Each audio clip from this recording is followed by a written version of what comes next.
Walang araw maaasahan sa administrasyon ngayon ni Marcos Jr. ayon sa ating opisyal ng gobyerno.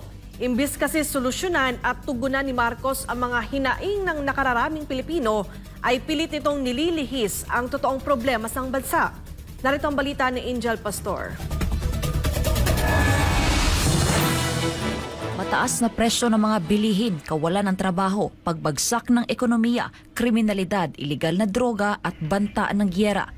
Yan ang mga problemang kinakaharap ngayon ng Administrasyong Marcos na pilit na tinatabunan sa pamamagitan ng mga kaliwat kanang paayuda para malihis ang mga tao sa kung ano nga ba ang totoong isyu ng bansa. Ano bang meaning dyan? Bakit ka mag-aayuda? Nag-aayuda lang ang isang lugar o bansa kung may krisis. Ibig sabihin, admitado nila na may krisis sa Pilipinas. Krisis ng gutom. Dahil nagrarasyon ka na ng pagkain. Nagrarasyon ka na ng ayuda, pira ba o pagkain o whatever. Sinabi ng dating Undersecretary ng Department of Energy na si Benito Ranque, kung magpapatuloy pa nga raw ang ganitong sistema ay patuloy na magugutom ang sikmura ng taong bayan at lalong dadami ang problema. Dadami ang problema. Isa na yung sinabi nating criminality. Nag-increase na nga eh. Diba? Dahil gutom ni mga tao. I don't want to see people ransacking sa mga budiga or mga tindahan later on dahil walang makakain ng tao. I don't want to see that. Ang kailangan dito, trabaho. You have to create jobs. That's your number one trabaho sa gobyerno. Hindi ayuda. You create jobs countrywide. You create job. Yan ang trabaho after all. Nakalagay kayo dyan.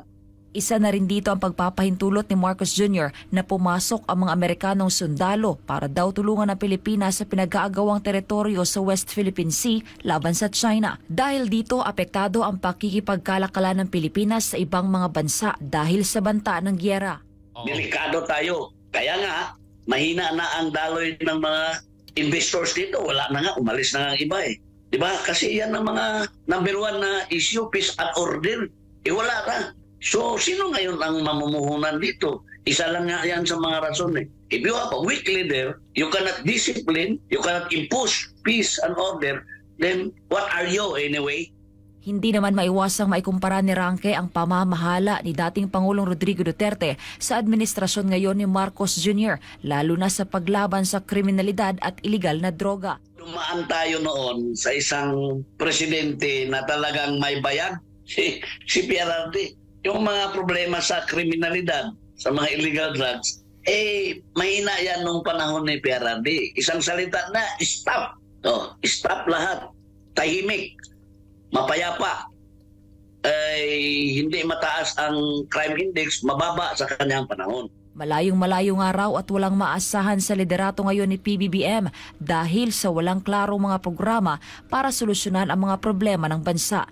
Sa huli, ipinaalala ni Ranque ang karapatan ng taong bayan para maghalal at magluklok ng isang lider na nakikinig at inuuna ang kapakanan ng nakararaming Pilipino.